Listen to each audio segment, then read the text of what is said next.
എല്ലാവർക്കും നമസ്കാരം. ഇക്കഴിഞ്ഞ ദിവസം ഇന്ത്യൻ എക്സ്പ്രസ്സിൽ നമ്മുടെ പ്രതിപക്ഷത്തു നിന്നുള്ള പ്രധാനപ്പെട്ട നേതാവായിട്ടുള്ള കോൺഗ്രസിൻ്റെ ശ്രീമതി സോണിയാഗാന്ധി ഒരു ലേഖനം എഴുതി. ആ ലേഖനം ഇറാനും ഇസ്രയേലും അമേരിക്കയും തമ്മിൽ നിലനിൽക്കുന്ന വെസ്റ്റ് ഏഷ്യൻ സംഘർഷവുമായി ബന്ധപ്പെട്ട് നമ്മുടെ രാജ്യം കൃത്യമായിട്ടുള്ള നിലപാട് സ്വീകരിച്ചിട്ടില്ല, അത് ഒരു വലിയ പരാജയമാണ് എന്ന മട്ടിലാണ്. നമ്മൾ നയതന്ത്രപരമായിട്ട് ഈ കാര്യത്തിൽ കൂടുതലായിട്ട് ഇടപെടണമായിരുന്നു.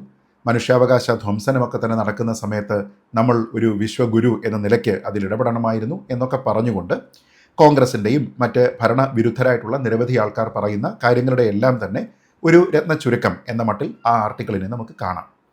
അതിൽ പറയുന്നത് നമ്മളിവിടെ ഇടപെടേണ്ടുന്ന ഒരു സാഹചര്യം ഉണ്ടായിരുന്നിട്ടും നമ്മൾ മൗനം പാലിച്ചിരിക്കുകയാണ്. അങ്ങനെ പൂർണ്ണമായും നിഷ്പക്ഷമായി നിൽക്കുന്ന ഒരു കൃത്യമായിട്ടുള്ള നിലപാട് ഈ വിഷയത്തിൽ പറയാതിരിക്കുന്നത് ഒരു പരാജയമാണ് എന്ന മട്ടിലാണ് സോണിയാഗാന്ധി ഇതിനെ വിലയിരുത്തുന്നത്.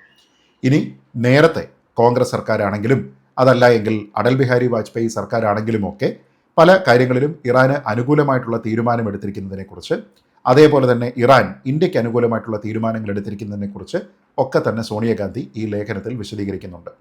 പക്ഷേ സോണിയാഗാന്ധി ഇതിൽ പറഞ്ഞിരിക്കുന്ന പല കാര്യങ്ങളും അർത്ഥസത്യങ്ങളാണ്. അതിൻ്റെ പൂർണ്ണമായിട്ടുള്ള ഭാഗം പറഞ്ഞു കഴിഞ്ഞാൽ സോണിയാഗാന്ധിക്ക് ഈ കാര്യങ്ങളൊന്നും തന്നെ ഈ ലേഖനത്തിൽ ഉൾപ്പെടുത്താനായിട്ട് സാധ്യമല്ല എന്നുള്ളതാണ് ശരിയായ കാര്യം. അതെന്തൊക്കെയാണ്, എന്തൊക്കെ കാര്യങ്ങളാണ് സോണിയാഗാന്ധി ഇതിൽ നിന്ന് മറച്ചു വെച്ചിരിക്കുന്നത് എന്നതിനെക്കുറിച്ച് വിശദമാക്കുകയാണ് ഈ വീഡിയോയിൽ നോക്കാം. ഇതിലൊന്നാമത്തെ കാര്യം 1994 ഒരു സംഭവത്തിനെക്കുറിച്ച് സോണിയാഗാന്ധി പറയുന്നതാണ്. അത് ശരിയായിട്ടുള്ളൊരു കാര്യമാണ്. 1994 ഇസ്ലാമിക രാജ്യങ്ങളുടെ കൂട്ടായ്മയായിട്ടുള്ള OIC കാശ്മീർ വിഷയത്തിൽ ഇന്ത്യക്കെതിരെ ഐക്യരാഷ്ട്രസഭയിൽ ഒരു പ്രമേയം കൊണ്ടുവരണം എന്ന് ഈ മെമ്പർ സ്റ്റേറ്റുകളോടൊക്കെ തന്നെ ആവശ്യപ്പെടുന്നു. ആ സമയത്ത് അതിൻ്റെ ആവശ്യമില്ല എന്ന് പറഞ്ഞുകൊണ്ട് അതിനെതിരെ നിന്ന് നിലപാട് സ്വീകരിച്ച രാജ്യമാണ് ഇറാൻ എന്നതിനെക്കുറിച്ചാണ് സോണിയാഗാന്ധി പറയുന്നത്. അത് പൂർണ്ണമായിട്ടും ശരിയാണ്. നമുക്ക് അനുകൂലമായിട്ട് അങ്ങനെ 1994 ഇറാൻ ഒരു തീരുമാനം എടുത്തിട്ടുണ്ട്. അതുകൊണ്ട് തന്നെ അങ്ങനെ ഒരു പ്രമേയം നമുക്കെതിരെ അന്ന് വന്നിട്ടുമില്ല. എന്നാൽ ഇറാനും ഇതേ ആയത്തുള്ള അൽ ഖമനേയും പിന്നീട് കാശ്മീർ വിഷയത്തിൽ സ്വീകരിച്ചിരുന്ന നിലപാടിനെക്കുറിച്ച്, അതിൽ നടത്തിയിരിക്കുന്ന പ്രതികരണങ്ങളെക്കുറിച്ച് സോണിയാഗാന്ധി വളരെ കൺവീനിയൻ്റായിട്ട് ഒരക്ഷരം പോലും ഈ ലേഖനത്തിൽ പറയുന്നില്ല. അങ്ങനെ പറഞ്ഞിരുന്നുവെങ്കിൽ ഞാൻ നേരത്തെ സൂചിപ്പിച്ചതുപോലെ ഈ വാദം ഉന്നയിക്കാൻ പോലും സോണിയാഗാന്ധിക്ക് സാധിക്കുമായിരുന്നില്ല.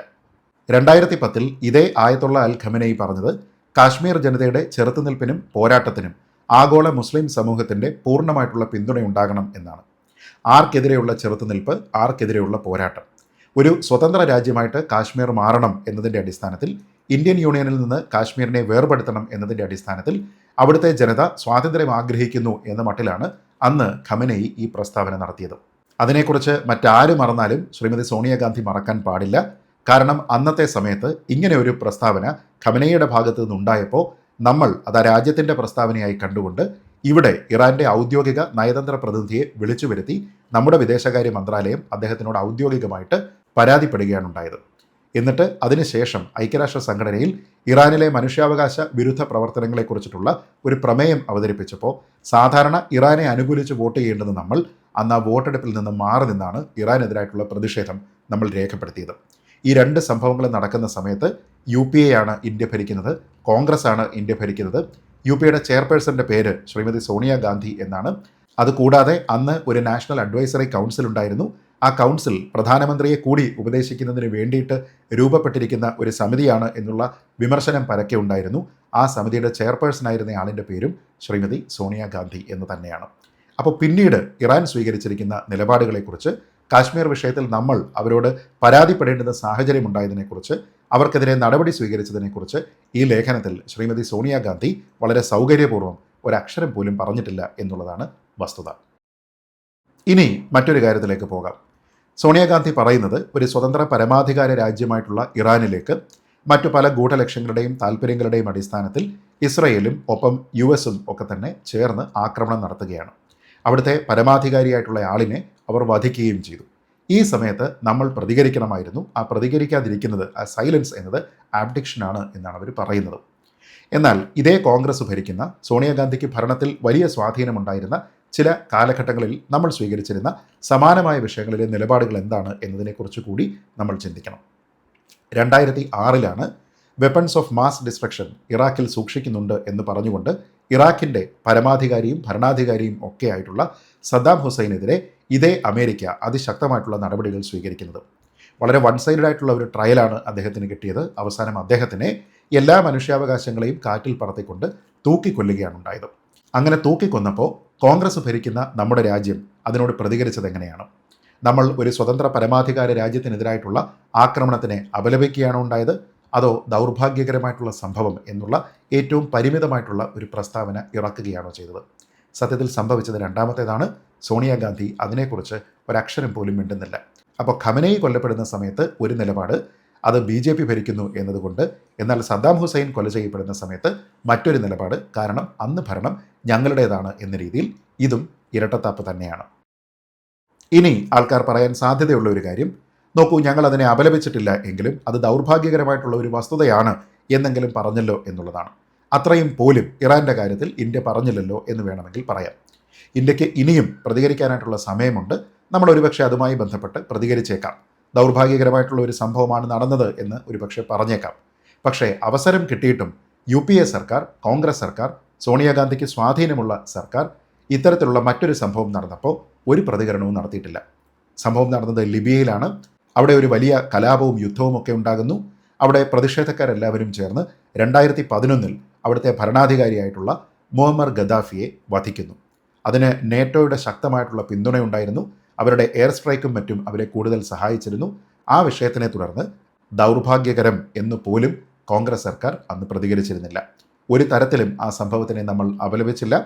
ഒരു കാര്യം ആലോചിക്കണം, ഇന്ത്യയും ലിബിയയും തമ്മിൽ അതിശക്തമായിട്ടുള്ള ബന്ധമാണ് ഉണ്ടായിരുന്നത്. പ്രത്യേകിച്ച് ഓയിൽ ട്രേഡുമായി ബന്ധപ്പെട്ട് അതിശക്തമായിട്ടുള്ള ബന്ധമുണ്ടായിരുന്നു. നമ്മൾ അവരുടെ ഏറ്റവും പ്രധാനപ്പെട്ട ഒരു കസ്റ്റമറായിരുന്നു. ഒന്നാം UPA സർക്കാരിൻ്റെ കാലത്ത് പ്രണബ് മുഖർജി അടക്കമുള്ള കോൺഗ്രസിൻ്റെ 7 മന്ത്രിമാർ ലിബിയ സന്ദർശിച്ചിട്ടുമുണ്ട്.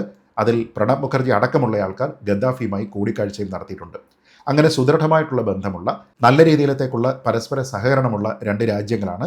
എന്നിട്ടും സോണിയാഗാന്ധി ഇതേ UPAയുടെ ചെയർപേഴ്സണായിരുന്ന, ഇതേ നാഷണൽ അഡ്വൈസറി കൗൺസിലിൻ്റെ ചെയർപേഴ്സണായിരുന്ന കാലത്ത് കോൺഗ്രസ് സർക്കാർ അത് അപലപനീയമാണ് എന്നുള്ള ഒരു പ്രസ്താവന നടത്തിയില്ല, ദൗർഭാഗ്യകരമാണ് എന്നുള്ള ഒരു പ്രസ്താവനയും നടത്തിയില്ല. അതും ഇരട്ടത്താപ്പ് തന്നെയാണ്.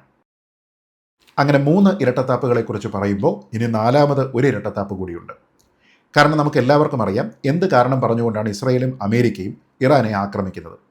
ന്യൂക്ലിയർ നോൺ പ്രോളിഫറേഷൻ ട്രീറ്റി എന്നുള്ള NPTയുടെ സിഗ്നറ്ററിയാണ് ഇറാൻ.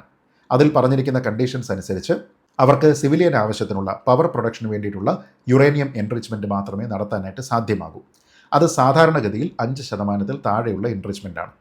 ഇനി കുറച്ചുകൂടി അഡ്വാൻസ്ഡ് ആയിട്ടുള്ള റിയാക്ടറുകളാണ് എങ്കിൽ 20% വരെയുള്ള എൻറിച്ച്മെൻറ്റ് അവർക്ക് നടത്താം.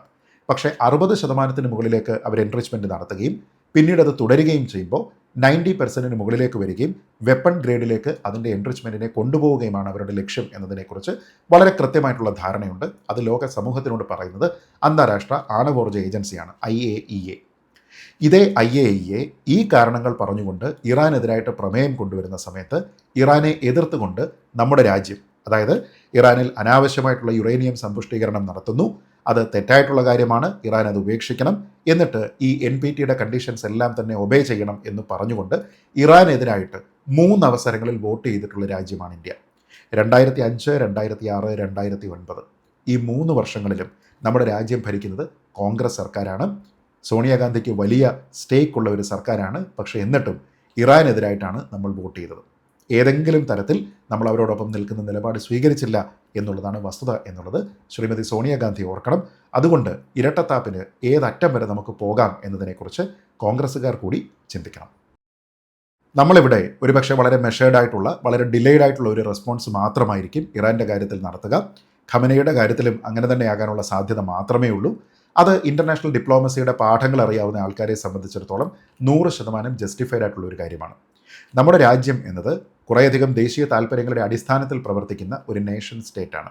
അതല്ലാതെ ഒരു മനുഷ്യാവകാശ സംഘടനയല്ല. മനുഷ്യാവകാശം ലംഘിക്കപ്പെട്ടു, ഒരു സ്വതന്ത്ര പരമാധികാര രാജ്യത്തിൻ്റെ അവകാശങ്ങൾ ലംഘിക്കപ്പെട്ടു എന്നുള്ള നിലപാട് മാത്രമാണ് നമ്മൾ സ്വീകരിക്കുന്നത് എങ്കിൽ ആ രാജ്യത്ത് ഖമനേയി നടപ്പാക്കിയിരിക്കുന്ന മനുഷ്യാവകാശ വിരുദ്ധമായിട്ടുള്ള പ്രവർത്തനങ്ങളെയും അതേ ലെൻസ് വഴി നോക്കാനായിട്ടും കാണാനായിട്ടും വിശദീകരിക്കാനായിട്ടും നമ്മൾ തയ്യാറാകണം. അല്ലാതെ ഈ മനുഷ്യാവകാശ ലംഘനം എന്നത് ഖമനേയിക്കെതിരെ നടക്കുമ്പോൾ മാത്രം വരുന്ന ഒരു കാര്യമല്ല. ഖമനേയി ആ രാജ്യത്ത് നടപ്പാക്കുമ്പോഴും അത് മനുഷ്യാവകാശ ലംഘനം എന്ന പേരിൽ തന്നെയാണ് അറിയപ്പെടേണ്ടത്. നമ്മളിവിടെ ഇറാൻ ആക്രമിക്കുന്ന മറ്റ് രാജ്യങ്ങളെക്കുറിച്ച് ആലോചിച്ച് നോക്കുക. UAE-ക്കായിക്കോട്ടെ, സൗദിക്കായിക്കോട്ടെ, കുവൈറ്റിനായിക്കോട്ടെ, ഖത്തറിനായിക്കോട്ടെ, ഒമാനായിക്കോട്ടെ, ബഹ്റൈനായിക്കോട്ടെ, ഈ രാജ്യങ്ങൾക്കെല്ലാം സ്വതന്ത്ര പരമാധികാരമുള്ള രാജ്യങ്ങളാണ്. അവിടെയുള്ള മനുഷ്യർക്കും മനുഷ്യാവകാശങ്ങളുണ്ട്. ഇറാൻ അകാരണമായിട്ട് ഈ രാജ്യങ്ങളിലെ സിവിലിയൻ മേഖലകളെയൊക്കെ തന്നെ ആക്രമിച്ചുകൊണ്ടിരിക്കുകയാണ്. അപ്പോൾ നമ്മൾ ഇവിടെ ആരുടെ മനുഷ്യാവകാശത്തിനെ സംരക്ഷിക്കാനായിട്ട് ശ്രമിക്കും എന്നുള്ളതിനെക്കുറിച്ച് സോണിയാഗാന്ധി ആലോചിക്കണം. നമ്മളിപ്പോൾ പോയി ഇറാനെ പിന്തുണച്ച് ഞാൻ ഈ പറഞ്ഞിരിക്കുന്ന മറ്റ് 1/2 ഡസൻ രാജ്യങ്ങളുടെ വെറുപ്പ് സമ്പാദിക്കണോ? അവിടെ നടക്കുന്ന മനുഷ്യാവകാശ ലംഘനത്തിനെക്കുറിച്ച്, അവരുടെ സ്വതന്ത്ര പരമാധികാര ലംഘനത്തിനെക്കുറിച്ച് നമ്മൾ ബോധേടയല്ല എന്നുള്ളൊരു സന്ദേശമാണോ കൊടുക്കേണ്ടത്? അങ്ങനെ അവരുടെ ഇടയിൽ നമ്മൾ ഒറ്റപ്പെടേണ്ടുന്ന രീതിയിലത്തേക്കാണോ പോകേണ്ടത് എന്നതിനെക്കുറിച്ച് സോണിയാഗാന്ധി തന്നെ സ്വയം ചിന്തിച്ചു നോക്കുക എന്നുള്ളതാണ് നല്ല കാര്യം. ഇന്ത്യയെ സംബന്ധിച്ചിടത്തോളം 2019 ആർട്ടിക്കിൾ 370 അബ്രോഗേറ്റ് ചെയ്യപ്പെടുന്ന സമയത്ത് മുസ്ലിങ്ങൾക്കെതിരായിട്ടുള്ള അടിച്ചമർത്തലും ബുള്ളിയിങ്ങും ഇന്ത്യ അവസാനിപ്പിക്കണം എന്ന് പറഞ്ഞയാളാണ് ഖമനേയി. ഇന്ത്യയിൽ അങ്ങനെ ഒരു ബുള്ളിയിങ്ങോ അടിച്ചമർത്തലോ മുസ്ലിം വിഭാഗങ്ങൾക്കെതിരെ നടക്കുന്നു എന്ന രീതിയിലത്തേക്കുള്ള അഭിപ്രായം ആർക്കും തന്നെയില്ല, മറ്റ് ലോകരാജ്യങ്ങൾക്കില്ല. പക്ഷേ ഖമനേയിക്കുണ്ടായിരുന്നു. ആർട്ടിക്കിൾ 370 അബ്രോഗേഷൻ എന്നത് ഇന്ത്യയുടെ മാത്രമായിട്ടുള്ള ഒരു ഇൻറ്റേർണൽ മാറ്ററാണ്, ഒരു ഗവൺമെൻറ് പോളിസിയാണ്. അത് ഇറാനോ ഇറാനിലുള്ള ജനതയ്ക്കോ ഒരു തരത്തിലും ബാധകമായിട്ടുള്ള ഒരു കാര്യമല്ല. എന്നിട്ട് പോലും അനാവശ്യമായിട്ട് നമ്മുടെ രാജ്യത്തിൻ്റെ ഇൻറ്റേർണലായിട്ടുള്ള ഒരു വിഷയത്തിൽ ഇടപെട്ട് അഭിപ്രായം പറയുന്നതിന് വേണ്ടി ശ്രമിച്ചയാളാണ് ഖമനേയി എന്നുള്ളതാണ് ഒരു കാര്യം. പിന്നീട് പല അവസരങ്ങളിൽ ഗാസയിലെ മുസ്ലിങ്ങളുടെ അവസ്ഥയാണ് ഇന്ത്യയിലെ മുസ്ലിങ്ങൾക്ക് എന്ന് ഖമനേയി പറഞ്ഞിട്ടുണ്ട്. ഇന്ത്യയിൽ മോദി സർക്കാരിനെ ഏറ്റവും എതിർക്കുന്ന ആൾക്കാർ പോലും ഗാസയിലുള്ള മുസ്ലിങ്ങളുടെ അവസ്ഥയാണ് ഇന്ത്യയിലുള്ള മുസ്ലിങ്ങൾക്ക് എന്ന് പറയില്ല. കാരണം ഇന്ത്യയിൽ ഏതൊരു മതത്തിൽപ്പെടുന്ന ഏതൊരു മനുഷ്യനും കിട്ടുന്ന അതേ അവകാശങ്ങൾ, അതേ നിയമപരിരക്ഷ, അതേ ചുമതലകൾ തന്നെയാണ് ഇന്ത്യയിലുള്ള ഏതൊരു മുസ്ലിമിനും ഉള്ളത്. അപ്പോൾ ഇങ്ങനെയും പറഞ്ഞ് കുത്തിത്തിരിപ്പ് നടത്തുന്നതിന് വേണ്ടി ഖമനേയി ശ്രമിച്ചിട്ടുണ്ട് എന്നുള്ളതൊരു വസ്തുതയാണ്. ഞാൻ നേരത്തെ സൂചിപ്പിച്ചതുപോലെ കാശ്മീർ സ്വതന്ത്രമാകണം എന്നുള്ള ഒരു നിലപാട് അദ്ദേഹം സ്വീകരിച്ചിരുന്നു. അത് തന്നെയുമല്ല, 2020 ഡൽഹിയിൽ കലാപം നടക്കുന്ന സമയത്ത് മുസ്ലിങ്ങൾ വംശഹത്യ ചെയ്യപ്പെടുന്നു എന്നുള്ള ഒരു അഭിപ്രായം കൂടി ഇറാനിൽ നിന്ന് വന്നിട്ടുണ്ട്, ഖമനേയിയുടെ ഭാഗത്തു നിന്ന് വന്നിട്ടുണ്ട്. അപ്പോൾ ഇങ്ങനെ തെറ്റായിട്ടുള്ള, നമ്മുടെ രാജ്യത്ത് വലിയ രീതിയിലത്തേക്കുള്ള ഡിവിഷൻ ഉണ്ടാകുന്ന രീതിയിലത്തേക്കുള്ള കുറേയധികം പ്രസ്താവനകൾ നടത്തിയിരിക്കുന്ന ഒരു വ്യക്തിയുടെ കൊലപാതകം ഉണ്ടാകുന്ന സമയത്ത് നമ്മൾ ആദ്യമേ തന്നെ ചാടി പുറപ്പെട്ട് അതിനെ അപലപിക്കുക എന്നുള്ള ഒരു ആവശ്യമേ ഇല്ല എന്നുള്ളതാണ് ഇൻ്റർനാഷണൽ ഡിപ്ലോമസി അറിയുന്ന ആൾക്കാർക്ക് കൃത്യമായിട്ട് മനസ്സിലാകുന്നത്. നമ്മൾ ആലോചിച്ച് നോക്കുക, ഇറാനുമായി അങ്ങേയറ്റം ബന്ധമുള്ള ചുരുക്കം ചില രാജ്യങ്ങൾ മാത്രമാണ് ഖമനേയിയുടെ കൊലപാതകത്തിനെ അപലപിച്ചിരിക്കുന്നത്. അല്ലാതെ ബഹുഭൂരിപക്ഷം രാജ്യങ്ങളും അതിനെക്കുറിച്ചൊന്നും പറഞ്ഞിട്ടില്ല. ഇനി അഥവാ എന്തെങ്കിലും പറഞ്ഞിരിക്കുന്ന ആൾക്കാർ റെസ്ട്രെയിൻറ്റ് മേഖലയിൽ ഉണ്ടാകണം എന്നാണ് പറഞ്ഞിരിക്കുന്നത്. ഇന്ത്യയും അത്രമാത്രമാണ് പറഞ്ഞിരിക്കുന്നത്. അതിനാണ് ഡിപ്ലോമസി എന്ന് പറയുന്നത്. അതുകൊണ്ട് തന്നെ ശ്രീമതി സോണിയാഗാന്ധി ഇത്തരത്തിലുള്ള വലിയ വലിയ ക്ലെയിമുകളൊക്കെ നടത്തുന്ന സമയത്ത്, കോൺഗ്രസ് ഭരിച്ചിരുന്ന സമയത്ത് എന്തൊക്കെ കാര്യങ്ങളാണ് നമ്മൾ ചെയ്തിരുന്നത്, എവിടെയൊക്കെയാണ് നമ്മൾ സമാനമായി പെരുമാറിയിരിക്കുന്നത്, ഈ കാര്യങ്ങളെക്കുറിച്ച് ആലോചിച്ച് നോക്കുക. കേവലം പാർട്ടി പൊളിറ്റിക്സ് അല്ല ഇങ്ങനെയുള്ള ഒരു വിഷയത്തിൽ കൊണ്ടുവരേണ്ടത്. ഈ കേസിൽ ഇന്ത്യ കക്ഷിയേ അല്ല. എന്നിട്ടും അനാവശ്യമായിട്ടുള്ള ആരോപണം കൊണ്ടുവന്ന് ഇവിടെ ഒരു കുത്തിത്തിരിപ്പ് നടത്തുക എന്നുള്ളത് ശരിയായിട്ടുള്ള കാര്യമല്ല. പ്രത്യേകിച്ച് നിങ്ങൾക്ക് വളരെ വലിയ സ്വാധീനം ഭരണത്തിൽ ഉണ്ടായിരുന്ന ഒരു കാലത്ത് നിങ്ങൾ ചെയ്തിരുന്ന പല കാര്യങ്ങളും ഇന്ന് ഇന്ത്യൻ ഗവൺമെൻറ് ചെയ്യുന്നത് എന്താണോ അത് തന്നെയാണ് എന്നുള്ളതിനെക്കുറിച്ച് ഓർക്കുക. അപ്പോൾ പഴയ കാര്യമല്ലേ, പണ്ടത്തേതല്ലേ എന്നൊക്കെ പറഞ്ഞു കഴിഞ്ഞാൽ വലിയ പഴക്കമില്ല എന്നുള്ളതും ആലോചിച്ച് നോക്കുക. ഈ പറഞ്ഞിരിക്കുന്ന അതേ ആൾക്കാർ ഭരണത്തിൽ ഇരിക്കുന്ന സമയത്താണ് നമ്മൾ ഈ നിലപാടുകളൊക്കെ തന്നെ സ്വീകരിച്ചിരിക്കുന്നത് എന്നുള്ളത് മനസ്സിലാക്കുക. നമ്മുടേത് ദേശീയ താല്പര്യമാണ്, നമ്മുടെ രാജ്യത്തിൻ്റെ താല്പര്യങ്ങൾക്കാണ് പ്രഥമ പരിഗണന, മറ്റെല്ലാ കാര്യങ്ങളും സെക്കൻഡറിയാണ് എന്നുള്ളതാണ് മനസ്സിലാക്കേണ്ടത്. അതിനുള്ള വിവേകം ശ്രീമതി സോണിയാഗാന്ധിക്ക് ഉണ്ടാകട്ടെ എന്ന് മാത്രം പ്രത്യാശിച്ചുകൊണ്ട് ഈ വീഡിയോ അവസാനിപ്പിക്കുന്നു. ജയ് ഹിന്ദ്.